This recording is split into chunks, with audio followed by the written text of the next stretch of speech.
오늘 주시는 하나님의 말씀은 잠언 1장 20절부터 26절까지 말씀입니다.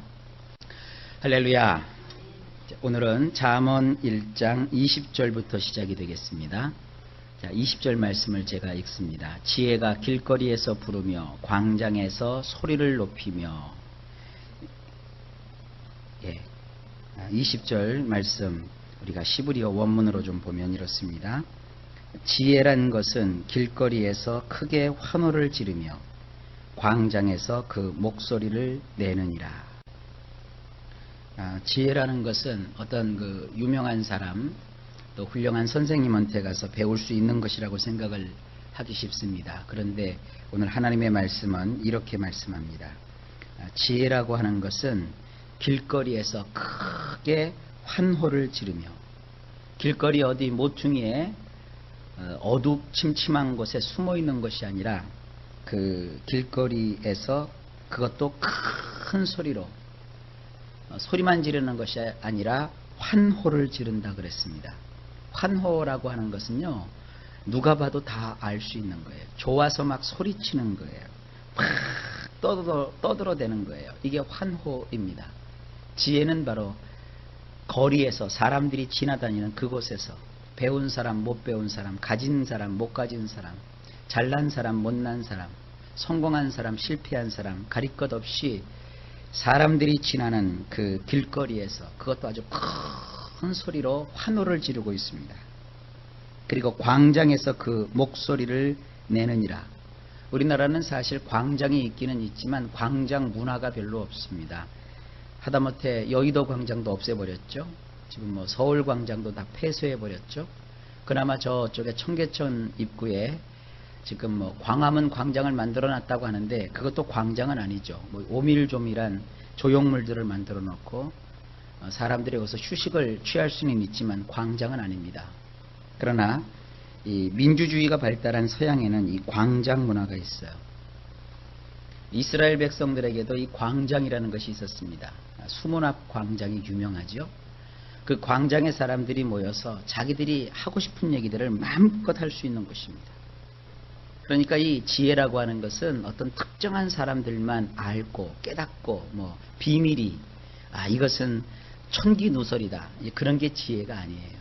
누구나 얘기할 수 있고 누구나 들을 수 있는 그곳에 바로 이 지혜가 있는 겁니다. 하나님은 공개된 이 지혜를 우리에게 알려주셨어요. 지혜를 갖지 못해서 망하기보다는 이 지혜라고 하는 것이 도대체 무언지를 잘 몰라서 자기가 알고 있으면서도 그게 지혜가 되는 것을 깨닫지 못하는 것이 문제지, 이 지혜는 이렇게 공개되어 있다는 사실을 성경은 말씀하고 있습니다. 21절입니다. 시끄러운 길목에서 소리를 지르며 성문 어귀와 성중에서 그 소리를 발하여 이르되. 원문으로 보면 이렇습니다. 웅성거리는 곳, 머리에서 그것이 부르며 대문이 열리는 곳들에서 도시 가운데서 그것이 소리를 내며 말하는도다. 자, 지혜가 어디에 있느냐? 웅성거리는 곳에 있어요. 되게 우리나라뿐만 아니라 이 동양의 문화 자체가 굉장히 은둔 문화입니다. 왜 속세를 떠난다 그러잖아요. 사법고시 준비한다고, 옛날 얘기입니다. 사법고시 준비한다고 도시에 있지 못하고 산속 아주 사람의 손길이 닿지 않는 암자 뭐 이런 데 가서 공부를 하고요. 돌을 닦는다고 깊은 산중에 들어가서 사람들과의 관계를 끊고, 그리고 그곳에서 뭐 자연과 벗하면서 뭘 터득하겠다. 성경은 그렇게 말하고 있지 않습니다. 웅성거리는 곳, 왁작질걸하는 곳, 그것도 그냥 그 왁작질걸 하는 그 곳에 구퉁이가 아니라 왁작질걸 웅성거리는 곳 머리에서 그것이 부르며, 그 다음에 대문이 열리는 곳들에서, 문이 열리는 곳은 사람이 드나드는 곳이에요. 그 다음에 도시 한가운데서 그것이 소리를 내며 말하는도다. 지혜는 멀리 있지 않습니다. 생활 속에 있습니다. 22절입니다. 너희 어리석은 자들은 어리석음을 좋아하며 거만한 자들은 거만을 기뻐하며 미련한 자들은 지식을 미워하니 어느 때까지 하겠느냐. 이것도 원문으로 보면 이렇습니다. 22절. 어느 때까지 너희 어리석은 자들은 어리석은 것을 사랑하며 너희 조롱하는 자들은 조롱하는 것을 좋아하며 너희 덜 떨어진 자들은 지식을 미워하려느냐.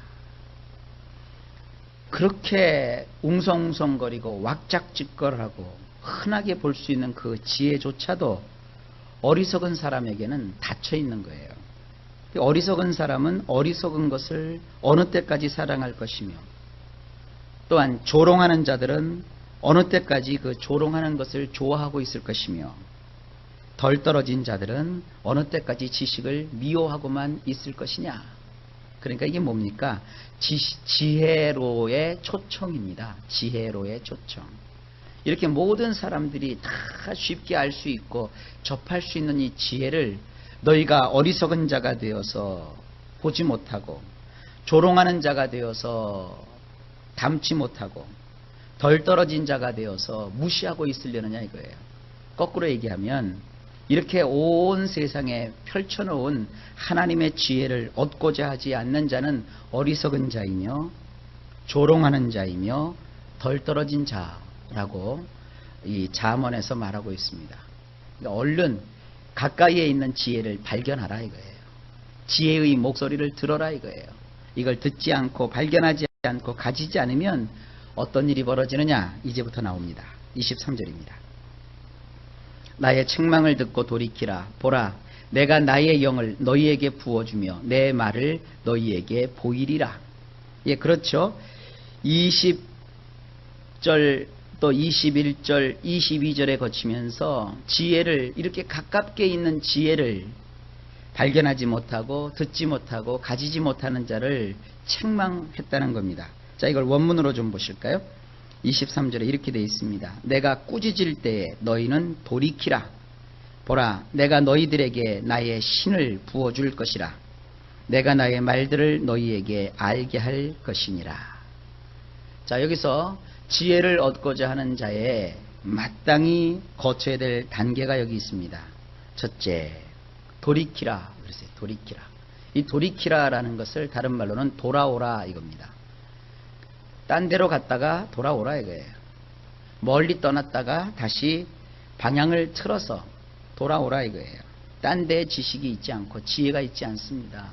신앙생활 하다가 어떤 분들은 세상으로 다시 가는 사람들이 있어요. 그건 귀가 막힌 거죠. 마음이 다친 거죠. 돌아오라, 돌이키라. 그 다음에 두 번째 단계, 보라, 내가 너희들에게 나의 신을 부어줄 것이라. 여기 신이라고 번역된 부분은 하나님의 영, 하나님께서 우리에게 부어주시는 영을 뜻합니다. 이것이 오늘날 누구이십니까? 성령이시죠. 성령을 우리에게 부어주셔야 하나님의 지혜를 깨달을 수 있어요. 왜냐하면 우리의 마음이 하나님의 그 흔한 지혜조차도 발견할 수 없을 만큼 어두워 있거든요. 깨달을 수 없을 만큼 어리석어 있거든요. 그리고 하나님이 명백하게 크게 소리 지르면서 우리에게 알려주시는데도 우리가 그걸 듣질 못해요. 예를 한번 들어봅시다. 지금 온 세상에 지진이 날마다 일어나고 있고요. 우리나라도 이 지진에 있어서 안전지대가 아닙니다. 또 더 무서운 것은 일본에 큰 지진이 일어나게 되면 이제 우리나라까지도 영향을 미치게 되는 거예요. 그뿐만 아니죠. 우리와 가까운 나라인 중국에서도 큰 지진이 일어나고 있습니다. 우리나라도 지진에 있어서 항상 경계심을 늦추지 말아야 될 때가 되었습니다. 지방 곳곳에 가보면 온천이 없는 데가 없어요. 온천물이 뭐예요? 땅 속에서 용암에 의해서 뜨끈뜨끈하게 데펴진 물이에요. 그 온천물이 그냥 아무 데서나 나오는 거 아니지 않습니까? 이 땅 밑에 불덩어리가 있다는 겁니다. 그러니까 쉽게 얘기하면 그 불덩어리가 데펴져서 제공하는 것이 그게 뜨끈뜨끈한 온천물이라고요. 그 온천만 즐길 것이 아니라 어느 날 그 뜨거운 불이 요동을 치게 되면 어떤 일이 벌어지겠습니까? 그리고 우리 대한민국 맨 남단에 한라산이 있고 북단에 백두산이 있어요. 한라산이나 백두산이나 모두 화산이 폭발해서 이루어진 섬 아니겠습니까? 심지어는 어떤 그 글을 보니까 발해라고 하는 큰 나라가 있었지 않습니까? 그 발해가 멸망한 것이 백두산에서 화산이 폭발해가지고 그 화산재가 뒤덮이는 바람에 발해가 멸망했다는 거예요. 우리는 지금 화산에 또 지진에 결코 안전한 나라가 아닙니다. 그런데 성경에 분명히 말하고 있지 않습니까? 마지막 때가 되면, 이 세상에 종말이 오면, 다시 말해서 주님이 오시는 날이 가까우면 처처에 기근이 일어난다 그랬어요. 그리고 또 전염병이 창궐한다 그랬어요. 지금 뭐 신종 인플루엔자가 얼마나 무서운 속도로 전파되고 있습니까?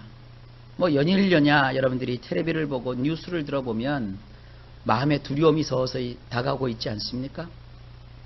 어제는 신종 인플루엔자 3번째 희생자가 생겼다 그래요. 서울 사람이에요, 이제. 그러니까 이 전염병이 돌고 지진이 일어나고, 이 전염병, 그거는 의학이 다 책임져 줄 거야.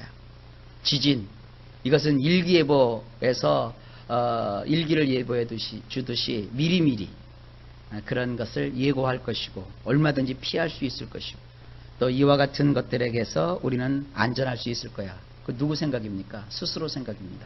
성경은 그렇게 말하고 있지 않습니다. 큰 소리로 뭐라고 말합니까?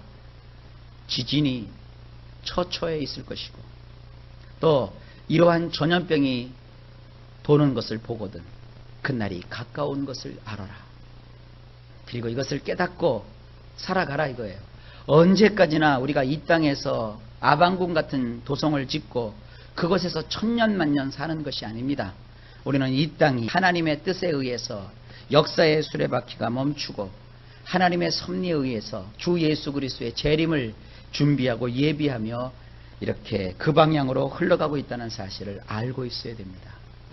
오늘도 우리가 주님 오시는 그날을 기다리며 우리 자신을 준비하며 하나님 앞에 설 수 있는 것을 늘 생각하고 살아야 이것이 지혜입니다. 우리가 이런 것을 알면요, 하루라도 우리의 신앙을 늦출 수가 없어요. 예수 믿다가 무슨 마음의 시험을 받아가지고 누구 때문에 뭐 때문에 이렇게 할 여력이 없어요. 오늘도 주님이 오실 수 있다. 내 자신을 점검해 보며 늘 주님을 사모하는 가운데, 또 오늘 하루 맡겨주신 이 삶의 현장에서 최선을 다하는 것, 이것이 우리가 살아가야 될 인생의 지혜인 줄로 믿습니다. 그런데 주의 성령이 그 안에 충만하지 아니하면 이와 같은 것들을 깨달을 수도 없고 보면서도 그렇게 못해요. 여러분, 예수를 믿되 주님이 부어주시는 이 성령으로 늘 충만하시기를 주의 이름으로 축복합니다. 그리고 주님이 말씀하셨습니다. 3번째 단계, 내가 나의 말들을 너희에게 알게 할 것이니라. 조금 전의 말씀과 겹치는 것이란 하나님이 주시는 그 말씀을 알아야 돼요. 근데 내가 노력해서 아는 것이 아니라 하나님이 알게 하실 거라고 말씀하고 있습니다. 돌이키고 성령을 하나님이 우리에게 부어주시고, 그리고 하나님의 말씀을 우리에게 알게 하실 때 우리가 지혜를 깨닫게 되고 하나님 앞에 설 수가 있습니다. 자, 24절입니다. 내가 불렀으나 너희가 듣기 싫어하였고 내가 손을 폈으나 돌아보는 자가 없었고. 원문은 이렇게 되어 있습니다. 웬고하니 내가 불렀지만 너희는 거절하였고 내가 내 손을 뻗었지만 전혀 관심을 가지지 않았기 때문이니라. 이게 무슨 뜻입니까? 하나님께서 돌이키라고 말씀하시고 내가 나의 신을 너희에게 부어줄 것이다 라고 말씀하시고 내가 나의 말을 너희에게 알게 할 것이다 라고 하시는 그 말씀의 이유가 뭡니까? 바로 그것이 24절의 말씀입니다. 온 거리와 또 곳곳마다 지혜를 하나님께서 펼쳐 놓으셨는데도 그걸 보지 못하고 깨닫지 못하고 잡지 못하니까 하나님께서 우리를 사랑하셔서 그걸 깨닫게 하시기 위하여서 돌이키라고 하시고 신을 부어주시겠다고 하시고 이제 하나님께서 알게 하시겠다고 하십니다. 그러면서 우리의 마음의 완악함을 말하는 것이죠.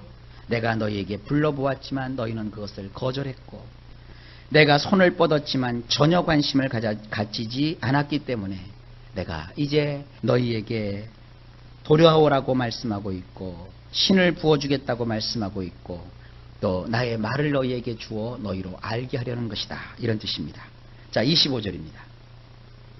도리어 나의 모든 교훈을 멸시하며 나의 책망을 받지 아니하였은즉.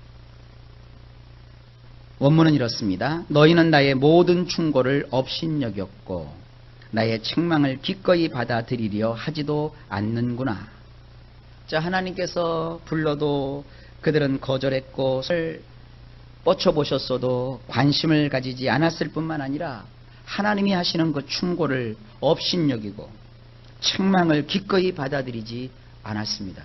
자, 인생을 사는 동안에도 이런 사람들은 미래가 없습니다.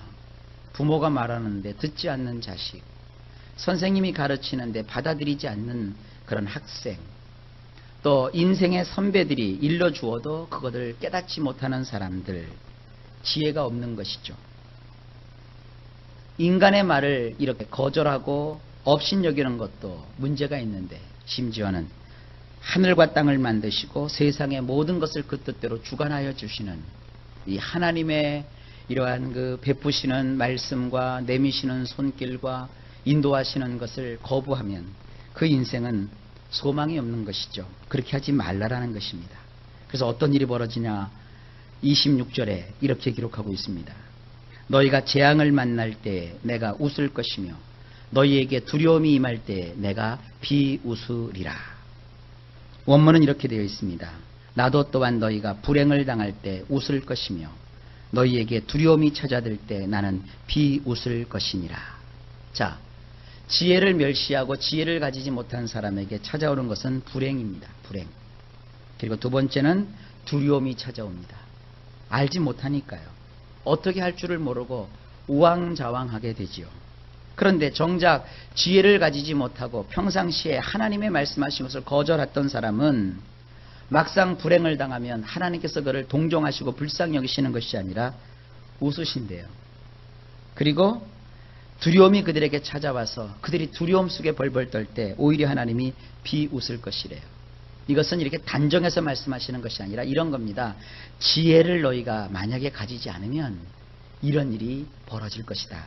쉽게 얘기하면 경고입니다. 경고. 자, 오늘 잠언 1장 이 말씀은 뭐냐 하면 이제부터 하고 싶어 하시는 하나님의 말씀, 이것을 너희는 신중하게 받아들이라는 거예요. 지혜는 특별한 재능이 없어도 누구나 쉽게 발견할 수 있는 것이고 누구나 듣기만 하면 깨달을 수 있는 것인데 이것조차 너희가 무시하고 멸시하고 다른 길로 행하면 어떻게 되겠느냐 이거예요. 이런 걸 강조하시는 겁니다. 그래서 이제부터는 너희가 마음을 열고 하나님이 말씀하시는 그 말씀을 받아들이고 부어주시는 그 성령을 충만하게 받고 그리고 하나님의 인도하심을 따라 이 지혜를 잘 깨달아서 지혜의 삶을 살아가라 이겁니다. 잠언 1장 초반부에 보면 이런 하나님의 말씀을 잘 받아들여서 지혜를 알게 되면 어떤 일이 벌어진다고 그랬습니까? 번창한다고 그랬죠. 의로워진다고 그랬죠. 샤파트할 수 있다고 그랬죠. 그리고 올바르게 된다고 했죠. 자, 이런 축복을 받기 위해서 이제부터 우리도 하나님 앞에 지혜를 구합시다. 야고보서에 뭐라고 말씀하고 있습니까? 너희 중에 누구든지 지혜가 부족하거든 모든 사람에게 후히 주시고 꾸짖지 아니하시는 하나님께 구하라. 그리하면 주시리라. 이 놀라운 지혜를 받아서 우리 역시 승리하고 또 행복하고 복된 인생을 살아가실 수 있기를 예수님의 이름으로 축복합니다. 기도합니다.